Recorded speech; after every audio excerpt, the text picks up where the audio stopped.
Yeah, and that's so fascinating, man.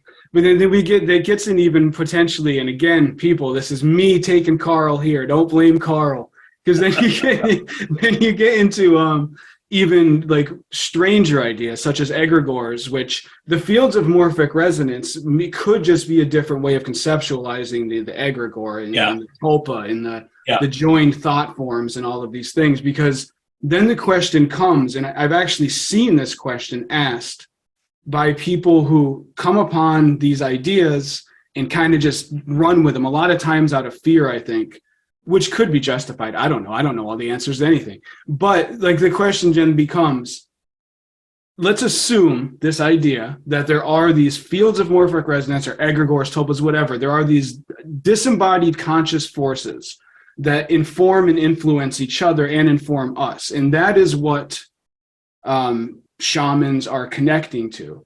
The question then becomes, like, is it one monolithic force, or are there various forces? And do some of those various forces not have our best interest in mind? Do some of them, they do have our best interest in mind?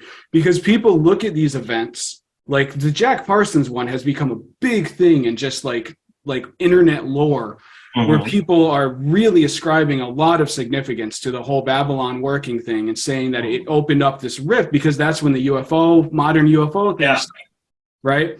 And so it is a very interesting, like, I tend to stay away from those things because they become very polarized. It's a polarized world that I prefer to stay away from. But it is interesting to wonder if there are these other intelligences using people. And we don't know when they give us these ideas, we love them, but we don't know where they're actually taking us, right? That's a huge topic. And I think I've drifted from being on one side and now I'm on another side.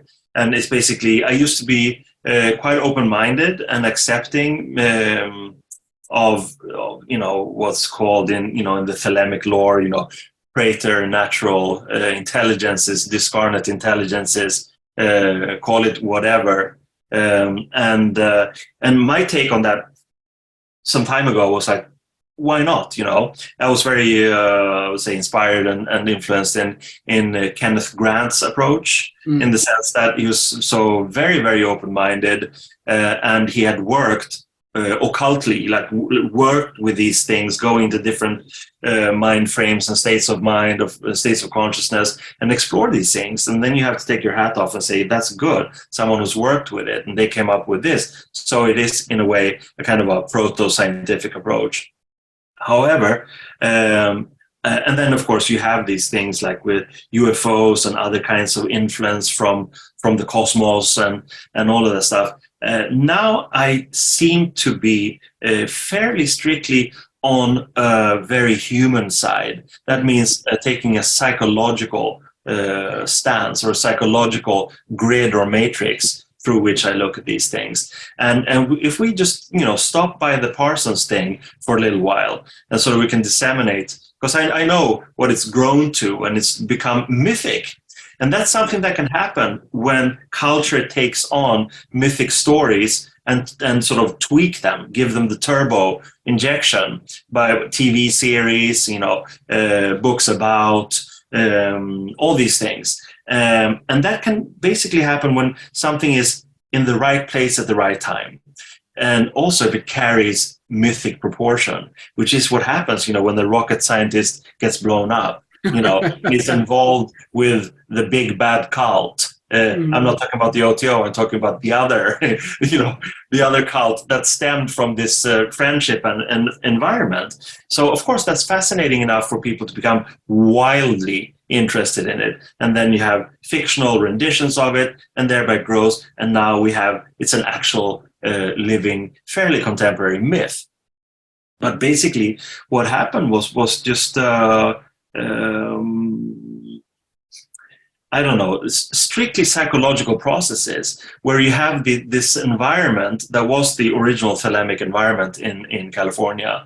Very few people had actually met Crowley. Some had been in Cefalù, the Abbey of Thelema, and they came to California and sort of were there as repositories or representatives in a way. And the OTO was there, so they worked on the Gnostic Mass. And it's a very, very liberal environment in terms of actual sexual activities. I would say also drug experimentation, just being, free, spirited individuals like we're used to today in a way.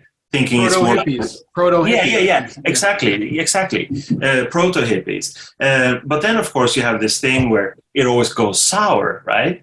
Someone steals someone else's girlfriend, and the person who's so fucking liberal can't take it, and they become angry and disgruntled and, call each other names, and it turns into a conflict. Or someone, borrows or lends someone $10, and it becomes a huge disaster. Or someone borrows someone else's sailing boat and takes off with a lover, and that becomes like something that is now occultic proportions in this thing called the Babylon working, whatever that was. We don't really know. We can read the manuscripts and stuff like that, but maybe it was just really highly intelligent but also high-strung individuals trying to be much more liberal than their own inherent morals actually could deal with. So they had a kind of a an overheating or a short-circuiting, and then it became so fascinating because they were in an environment of very fanciful creativity. Lots of science fiction writers. Hubbard was one of them, perhaps not the best one, probably not the best one, but still he was, and he came up with these concepts, and maybe he had the most cynical attitude toward how to apply something on the greater scale, whereas I think Thelemites of that era, and perhaps now also, they're much more, tribal in that sense. We do our own thing. It might be good for the rest of the world, but we're doing our thing here. I think Hubbard wanted to monetize, and I think he saw in these people what was happening. There was a great need, again, for individuation, to become clear, to become free of old remnants of father and mother and authority, society, old cultures, religion. So he marketed that and did it in a good way. Then, of course, what happened is very, very interesting. Of course, fodder for conspiracy theories. Parsons blew up. He'd been this really explosive guy and helping actually to make that rocket fuel for whatever it's called, Jet Propulsion Laboratories. Amazing. So when people die young, he was fairly young, then they become something. It's like the 27 Club in rock music. When someone dies at age 27, it's like instant mythic potential. Or they get catapulted into some kind of status simply because of the fact that they're dead. Right.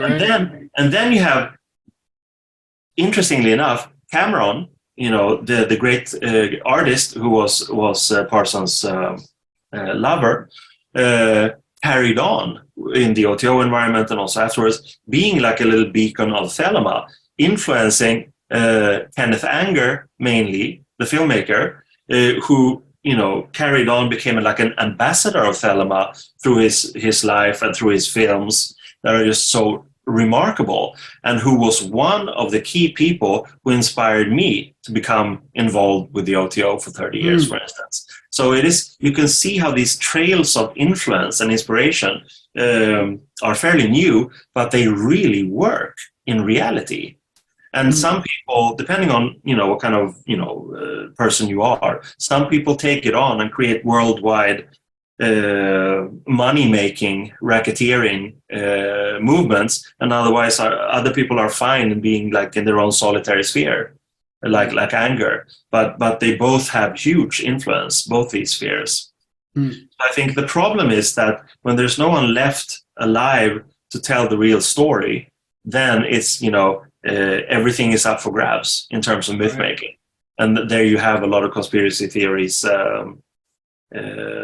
waiting to happen. And again, to just tie this in with the UFO stuff too, I think it's a psychological need for an invisible kind of authority, an invisible kind of guidance, because people feel I don't know, disenfranchised. They don't feel strong in themselves, because usually people with a strong core, a strong fundament of individuation, they know what they want to do in life. They are working it. They are very happy. They feel that they are leading meaningful lives. They rarely spend any time with conspiracy theories or UFOs or discarnate intelligences. They're just very happy to be alive and work.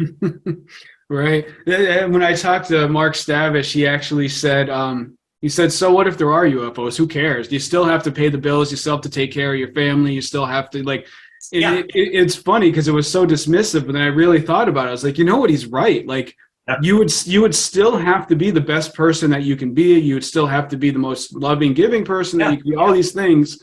There would just be UFOs in the sky. You know what I mean? Like really, what does it matter? But so it's very interesting because you now say, did I interrupt you? Do you want to say something? No, I was just going to say that the psychological needs we have are different from person to person. Some can give it the first person form. So I do this, I experience this, I am happy, I do this. Other people might come from another background where there's a need of a third person thing, where you have a force. This angel gives me the power to be this thing. This demon or this discarnate intelligence gives me the power to do this. And at the end of the day, it doesn't really matter. It's terminology, right? As long as the outcome is conducive to something that feels good and meaningful, then it really doesn't matter. You could call it like gobbledygook or whatever. As long as it, has that function of pushing you onwards to finding greater meaning. Right. Yeah, I absolutely agree. And that's why I always try to be honest with myself and with everybody else. I have a very deep interest in these topics. Yeah. And I can intellectually defend my thoughts, but I never try to obfuscate the fact that I am one of those people who is driven by an intense need to feel that there is some kind of meaning. I don't like the idea of life without meaning. It bothers me. Yeah. And so I remain honest with myself so that I don't allow my mind to get away from me, Yeah. But so you're in this place now where you think all these things, it's purely psychological. And so something I'm curious about,